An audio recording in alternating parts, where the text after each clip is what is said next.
என் லைஃப்ல என்னோட ஏசப்பா. ஜெபமாலை சாத்தான் அடிக்கிற சாட்டை நம்மளுக்கு தெரியும்.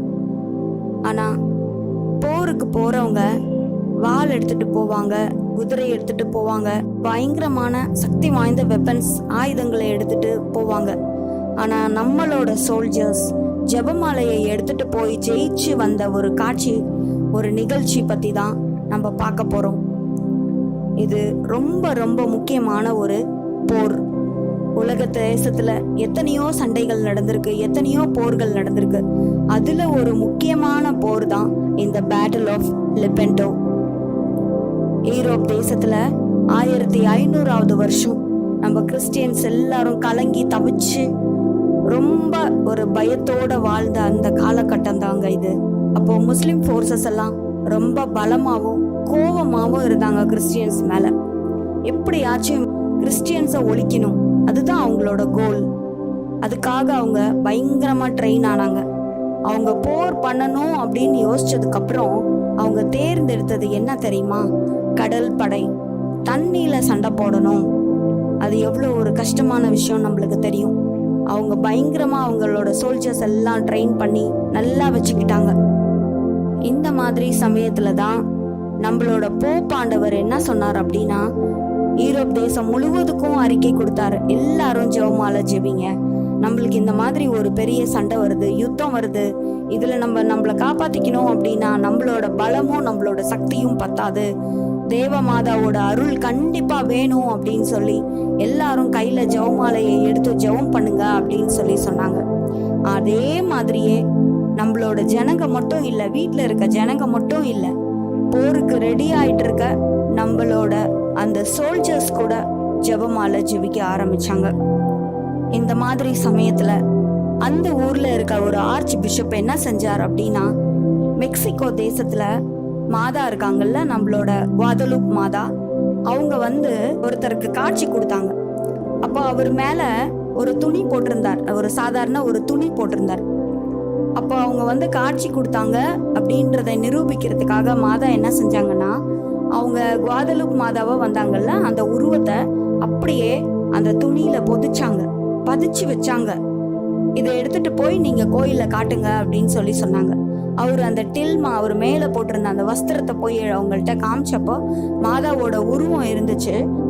இப்போ குவாதலூப் மாதா கொடுத்து அனுப்பிச்ச அந்த டில்மா இருக்கு பாத்தீங்களா, அந்த கோயில்ல 40 வருஷமா பாதுகாக்கப்பட்டு வருது.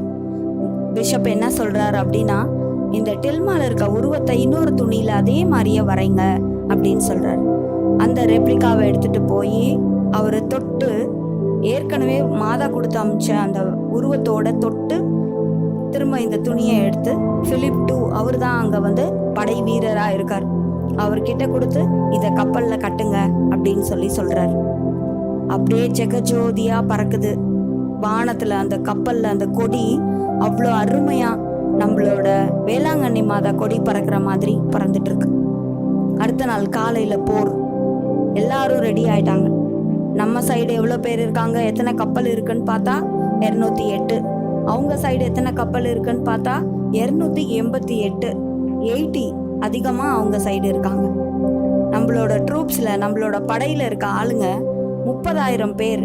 அவங்களுக்கு 80 கப்பலுக்கு அதிகமான மக்கள் அவங்க சைடு இருக்காங்க. அவங்க எல்லாமே பலசாலிகள். இப்ப போர் ஆரம்பிக்க போகுது.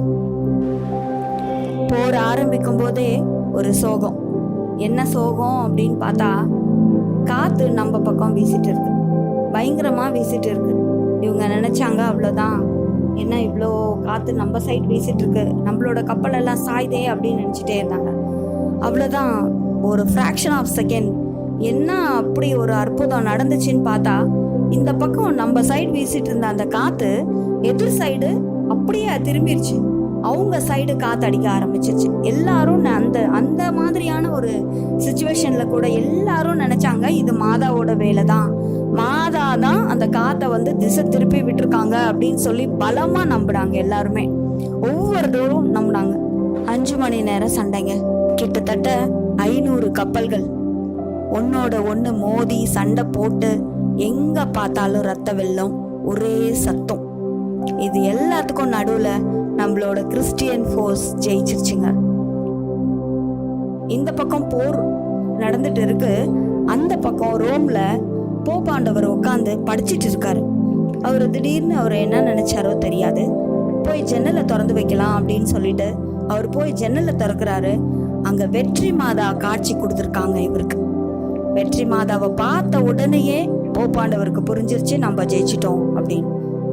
பாருங்க, அக்டோபர் 7ஆம் தேதி அந்த போர் நடந்துச்சு, இவங்க வின் பண்ணிட்டாங்க. ஆனா இவருக்கு நம்ம ஜெயிச்சிட்டோம் அப்படின்ற ஒரு விஷயத்த சொல்லி அனுப்புனப்போ 26ஆம் தேதி தான் அவங்க இவங்க கிட்ட சொல்றாங்க.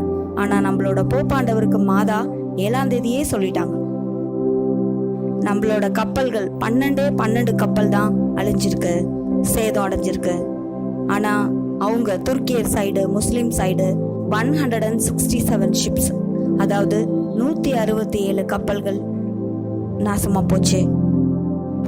இப்படி ஒரு போர் நடந்ததுக்கு அப்புறமா இதுக்கு மேல இதான் லாஸ்ட் அண்ட் ஃபைனல் அப்படின்னு சொல்லிட்டு அவங்க கிறிஸ்டியன்ஸை பயமுறுத்துறதோ சண்டைக்கு கூப்பிடுறதோ அந்த மாதிரி காரியத்தை அவங்க செய்யவே இல்லை. இதுதான் லாஸ்ட் வார் நம்ம கிறிஸ்டியன்ஸ்க்கும் முஸ்லிம்ஸ்க்கும் நடந்தது. 1572 வருஷம் போப் பகிரங்கமா எல்லாருக்கும் அறிவிக்கிறார். இந்த வெற்றியை நம்ம கண்டிப்பா நன்றியோட நம்ம கொண்டாடணும் அப்படின்னு சொல்லிட்டு அவர் லேடி ஆஃப் ரோசரி ஜெபமாலை தானே நம்மளுக்கு வெற்றி தந்துச்சு. அதனால கண்டிப்பா கொண்டாடணும்னு சொல்லி முடிவெடுத்து அதனால தான் நம்ம அக்டோபர் 7ஆம் தேதி ரோசரி மாதா ஃபீஸ்ட்டை நம்ம கொண்டாடுறோம். அது மட்டும் இல்லை, அக்டோபர் மாதம் ஃபுல்லாகவே ஜெபமாலை மாதாவுக்கு ஒப்பு கொடுத்து நம்ம ஒரு நாளும் ஜெபமாலை சொல்லி ஜெபிக்கிறோம். இந்த போருக்கு அப்புறம் அந்த ஆட்டோமன் டர்க்ஸ் இன்னொரு வாட்டி போய் கிறிஸ்டியன்ஸ் கூட மோதலாம் அப்படின்னு அவங்க தைரியம் பண்ணவே இல்லை. அவங்க கிறிஸ்டியன்ஸை மிரட்டவும் இல்லை. இதுதான் கடைசியான போர் நம்மளுக்கும் அவங்களுக்கும் நடந்தது. மாதா எப்படி வெற்றி கொடுத்தாங்களோ, அந்த ஜெபமாலை எப்படி நம்மளுக்கு காப்பாத்துச்சோ, நம்மளோட போர் வீரர்களோட பாத்தீங்களா அவங்களோட மனசை, போருக்கு போறவங்க கத்தி எடுத்துட்டு போவாங்க, இவங்க ஜெபமாலை எடுத்துட்டு போனாங்க. அப்போ நம்ம என்ன செய்யணும் அப்படின்றது இந்த கதையிலேருந்தே நம்மளுக்கு புரிஞ்சிருக்கும். ஜெபமாலை சாத்தானை மட்டும் இல்லை, மனுஷங்கள்ட்ட இருந்தும் நம்மளை காப்பாற்றும். நம்ம பாக்கெட்ல நம்ம வச்சிருக்கணும். எந்த ஒரு துஷ்ட சக்தியும் நம்ம கிட்ட வரவே வராது. ஜெபமாலை ஜெபிப்போம், வெற்றி காண்போம். தேங்க்யூ.